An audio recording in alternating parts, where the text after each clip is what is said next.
ప్రజాస్వామ్యం నిజంగా ఏ స్థాయికి దిగజారిపోయింది అని అంటే నిన్న కూడా చూసాం పిడుగురాళ్ళల్లో మున్సిపాలిటీకి సంబంధించి అక్కడ జరిగిన మున్సిపల్ వైస్ చైర్మన్ను ఎన్నుకునే ఎన్నిక పిడుగురాళ్ళల్లో 33 మంది ఉంటే కార్పొరేటర్లు 33 మంది వైసీపీనే గెలిచింది. మరి తెలుగుదేశం పార్టీ కార్పొరేటర్ కనీసం ఒక్కడు కూడా లేకపోతే తెలుగుదేశం పార్టీ ఏకంగా పిడుగురాళ్ళ వైస్ ప్రెసిడెన్సీ సీటు ఒక్క సభ్యుడు కూడా లేని ఆ సీటును వీళ్ళు సిగ్గు లేకుండా మేమే గెలుచుకున్నాము అని చెప్పుకుంటా ఉన్నారు అని అంటే నిజంగా పోలీసులు అనేవాళ్ళు చంద్రబాబు నాయుడు గారి హయాంలో ఏ స్థాయికి దిగజారిపోయి ప్రజాస్వామ్యాన్ని కూలీ చేస్తూ ఉన్నారని చెప్పడానికి నిదర్శనం. పులివెందుల ఎమ్మెల్యే వైఎస్ జగన్మోహన్ రెడ్డి ఒక మీడియా సమావేశంలో మాట్లాడుతూ పిడుగురాళ్ళ మున్సిపాలిటీలో ఒక కౌన్సిలర్గా లేని తెలుగుదేశం పార్టీ వైస్ చైర్మన్ ఎలా గెలిచింది, వాళ్ళు ఏదో దౌర్జన్యాలు చేసి గెలిచారనేది కూడా మాట్లాడడం జరిగింది.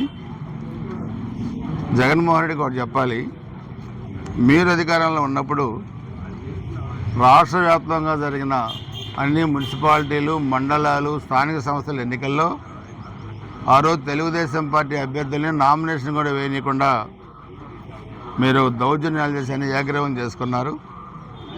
ఆ రోజు పిడుగురాళ్ళ మున్సిపాలిటీలో మా అభ్యర్థులు నామినేషన్ వేయడానికి వెళ్ళినప్పుడు మీరు ఎలా అడ్డుకున్నారో మీరు ఆ వీడియో కూడా మీకు పంపిస్తాను, మీరు కూడా చూడండి. నేను మీడియా కూడా రిలీజ్ చేస్తాను. కానీ నిన్న జరిగిన దాంట్లో ఎక్కడా కూడా ఎలాంటి అవాంఛనీయ సంఘటనలు జరగలేదు, మేము ఎవరిని అడ్డుకోలేదు. మొత్తం మీరు ఆ రోజు వన్ సైడ్గా చేసుకున్న మీ కౌన్సిలర్స్ మొత్తం కూడా అభివృద్ధి అనేది తెలుగుదేశం పార్టీ వల్లే, ఎన్డీఏ ప్రభుత్వం వల్లే జరుగుద్దన్న ఉద్దేశంతో వైస్ చైర్మన్ ఎన్నికలో ఏకగ్రీవం చేశారు. అదేవిధంగా చైర్మన్తో సహా 17 మంది కౌన్సిలర్లు తెలుగుదేశం పార్టీలో చేరారు. అది ప్రజాస్వామ్యబద్ధంగా చేరారు. మీరు చేస్తేనేమో నీతి, మేము చేస్తే తప్పు. మీరు అసలు ప్రజాస్వామ్యం గురించి మాట్లాడే హక్కు వైసీపీ కానీ జగన్మోహన్ రెడ్డి కానీ లేదు.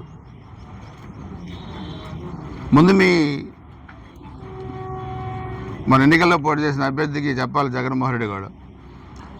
ఆ అభ్యర్థి నేను ఎన్నికల ముందు ఒక సవాల్ విసురుకున్నాం, ఎన్నికల్లో ఎవరు ఓడిపోయినా రాజకీయ సన్యాసం తీసుకోవాలని. ఆయన ఒప్పుకున్నాడు దానికి. ఎస్, నేను రెడీగా ఉన్నాను, నేను ఓడిపోతే తీసుకుంటాను. కానీ ముందు మీ ఓడిపోయిన అభ్యర్థిని రాజకీయ సన్యాసం తీసుకోమని జగన్మోహన్ రెడ్డి చెప్పాలి గురిజాల మన ఓడిపోయిన అభ్యర్థికి. అదర్వైజ్ చెప్పలేనప్పుడు నోరు మూసుకొని కూర్చోవాలి. మాట్లాడే హక్కు మీకు ఎక్కడ ఉంటుంది? నిన్న కదే చెప్పా పిడుగురాళ్ళలో కూడా. ఫస్ట్ నీతులు చెప్పే ముందు మీరు మాట్లాడిన మాటకి కట్టుబడి మీరు ఉన్నారా లేదా చెప్పండి జగన్మోహన్ రెడ్డి. అంతేగాని అరాచకాలు, ఏదో వంశీ దగ్గరికి వెళ్ళాడు, కమ్మ సామాజిక వర్గంలో వాళ్ళు ఎదుగుతున్నారంట, దానికి తెలుగుదేశం వాళ్ళకి ఈడ్చి అంట. ఎక్కడి నుంచి వెళ్ళారు వాళ్ళు? తెలుగుదేశం పార్టీ నుంచి వెళ్ళారు, మీ దగ్గరికి వచ్చారు. వాళ్ళు మాట్లాడిన భాష, చంద్రబాబు నాయుడు గారి కుటుంబాన్ని, మహిళల పట్ల మాట్లాడిన భాష ఎంత అమానుషంగా ఉందో అది మనం గుర్తుకొస్తేనే చాలా ఇబ్బందికరంగా ఉండదు. కిడ్నాప్ కేసులో ఇరుక్కున్నారు.